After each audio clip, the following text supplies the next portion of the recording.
본 제작물은 보건복지부의 2013년 아동안전사고 예방사업의 일환으로 한국생활안전연합, 대한적십자사, 서울시립대 도시방재안전연구소가 제작했습니다.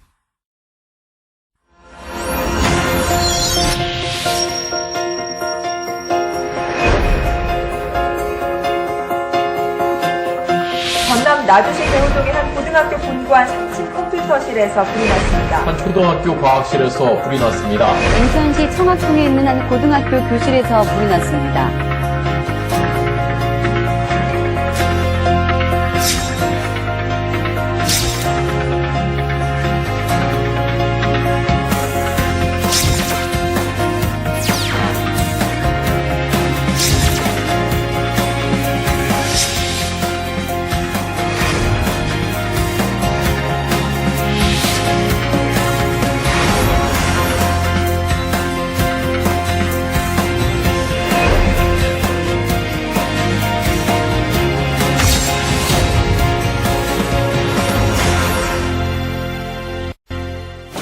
우선 되게 덥고 뜨거울 것 같고요. 되게 무서워서 아무 생각이 안 나가지고 뭐 알고 있던 것도 다 까먹고 허둥지둥할 것 같아요. 2012년 총 화재 건수 43,249건. 일일 평균 화재 사고 발생 건수는 118건. 화재 장소로는 비주거 공간이 37%, 주거 공간이 25%에 이르며 차량 및 임야가 뒤를 이었습니다. 화재가 일어나는 데는 부주에 의한 화재, 전기나 담배 및 라이터불에 의한 화재, 방화에 의한 화재 등 많은 원인이 있는데요. 구체적으로 보면 전선의 합선, 누전, 과부하로 인해 생기는 전기 화재, 담배불 화재, 불장난 화재 등이 있습니다. 고의로 화재를 일으키는 방화도 있으며 부주의로 불티가 떨어져 발생하는 불티 화재가 있습니다. 난로에 의한 유류 화재나 가스 화재는 그 규모에서부터 큰 문제를 일으킵니다.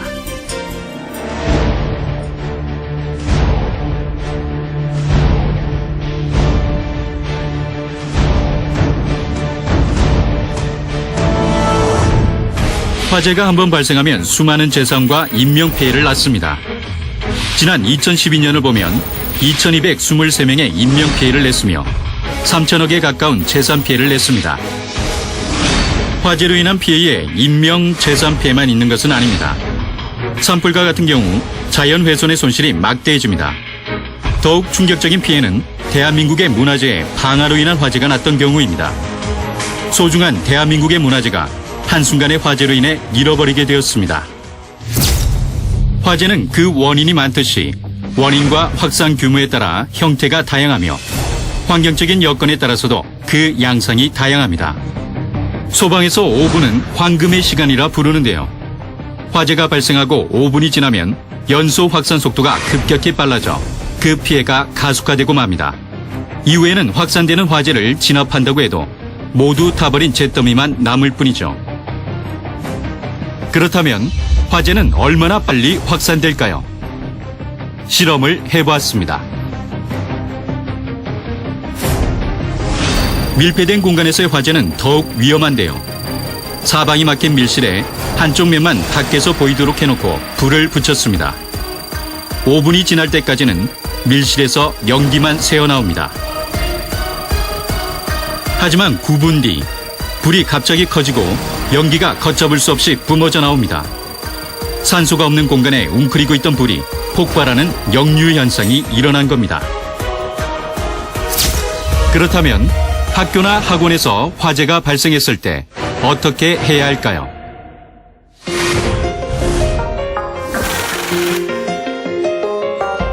고층 건물의 화재 시 당황하고 다급한 마음으로 높은 데에서 함부로 뛰어내리는 행동은 자제해야 합니다. 전화로 119에 신고를 하거나 각종 수단을 동원하여 창밖으로 구조 신호를 보내 자신의 위치를 알리는 등 구조를 요청해야 합니다. 교실 등의 공간에서 불이 났을 경우 근처에 구비된 소화기를 사용해 초기 진압을 시도합니다. 먼저 안전핀을 뽑고 호스를 빼 불 쪽을 향한 다음 손잡이를 힘껏 움켜쥐고 비로 쓸듯이 뿌려줍니다. 만약 초기 진압에 실패를 냈다면 바로 대피를 시작합니다. 건물에서 불이 나고 자신은 방 안에 갇힌 경우라면 대피를 서둘러야 합니다. 단, 대피 시 문의 손잡이를 수건이나 옷가지로 만져보고 열어야 합니다. 만약 나갈 수 없는 상황이라면 방 안으로 연기가 들어오지 못하도록 문틈을 커튼이나 수건 등으로 막습니다. 주위에 물이 있으면 옷에 물을 적셔 입과 코를 막고 호흡을 하며 구조를 기다려야 합니다. 문을 열 수 있어서 대피를 시작하면 물에 적신 담요 등을 뒤집어 쓰고 자세는 최대한 낮춘 상태에서 한 손으로는 벽을 짚고 신속히 대피합니다. 화재 발생 후 엘리베이터는 이용하지 않고 계단으로 대피합니다. 아래층으로 대피할 수 없을 때에는 옥상으로 대피합니다.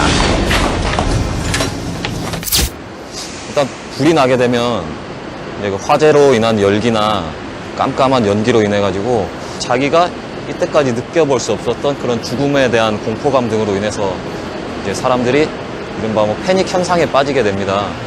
패닉 현상이 이제 나타나게 되면 이제 자기 자신의 집이나 회사 같은 자기가 평소에 잘 알고 있는 내부의 구조도 이제 잘 몰라서 헤매게 되는 경우가 생기고 화재 시 무조건 화재 장소를 벗어나려다 더욱 큰 문제를 야기하기도 합니다. 이 상황에서는 질식사의 위험도 커집니다. 화재 시 직접적인 사망 요인의 대부분을 차지하는 것은 열에 의한 피해보다는 연기에 의해서 기도나 호흡기 손상이 가장 많은 피해 유형으로 발생을 하고 있습니다. 이것은 화재 시 발생하는 연기에 유독한 가스가 포함이 되어 있기 때문인데요. 연기는 화재 시 부력에 의해 가지고 위로 상승을 해가지고 차츰차츰 아래에서 차서 내려오게 되는 것입니다. 따라서 사람들이 몸이나 허리를 숙이지 않게 되게 되면은 훨씬 더 빨리 이런 위험한 연기에 노출이 돼서 목숨이 위험해질 수가 있게 되는 것입니다. 연기 속을 통과해 대피할 때는 수건 등을 물에 적셔서 입과 코를 막고 숨을 짧게 쉬며 낮은 자세로 엎드려 신속하게 대피해야 합니다. 옷에 불이 붙었을 때 뛰거나 몸을 흔들면 불은 더욱 커집니다. 이 상황에서는 일단 바닥에 엎드려 두 손으로 눈과 입을 가립니다.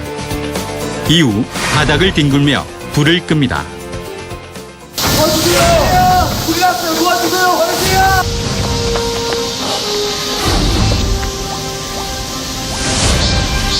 네, 여보세요? 예, 거기 119죠? 예, 여기 미아역에 있는 신일중학교인데요. 지금 학교 교실 안에서 화재가 발생했어요. 예, 지금 교실 안에 학생들도 갇혀 있는 것 같아요. 예, 지금 빨리 출동 좀 해주세요.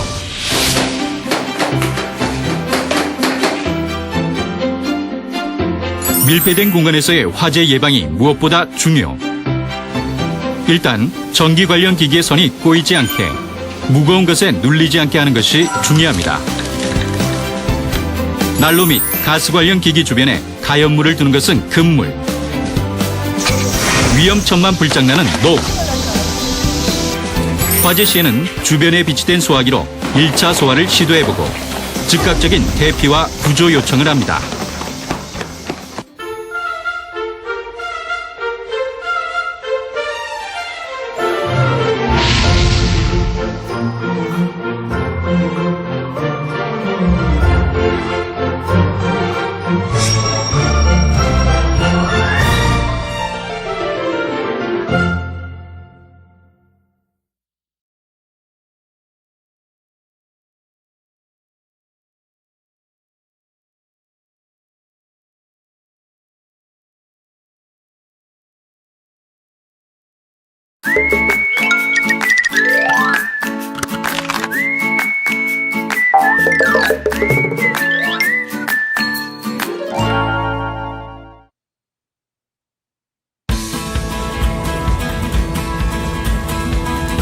우리 주위에 흔히 일어날 수 있는 화재 사고.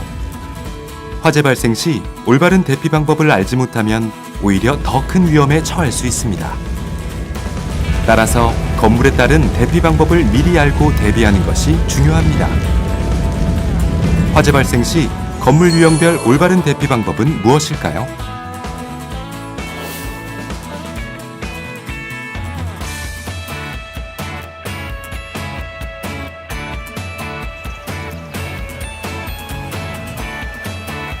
다세대 주택이나 상가 등 일반 건물에서 화재가 발생할 경우 계단을 통해 신속하게 지상으로 대피합니다.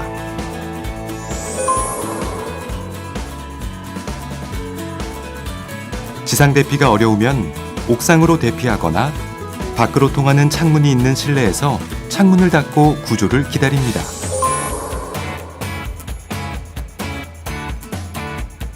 계단으로 대피할 때는 옥외 계단이나 피난 계단으로 안전하고 신속하게 대피합니다.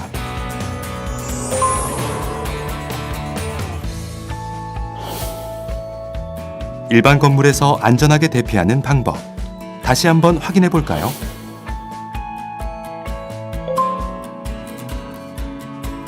계단을 통해 지상으로 대피하세요.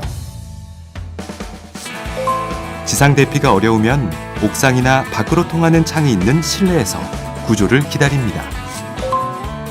계단으로 대피할 때는 옥외 계단이나 피난 계단으로 안전하고 신속하게 대피합니다.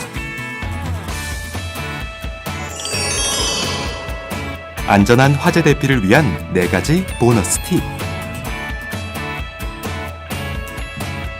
하나, 평소 가족이나 동료와 함께 탈출 계획을 세우고 대피 시 만날 장소를 미리 정하세요.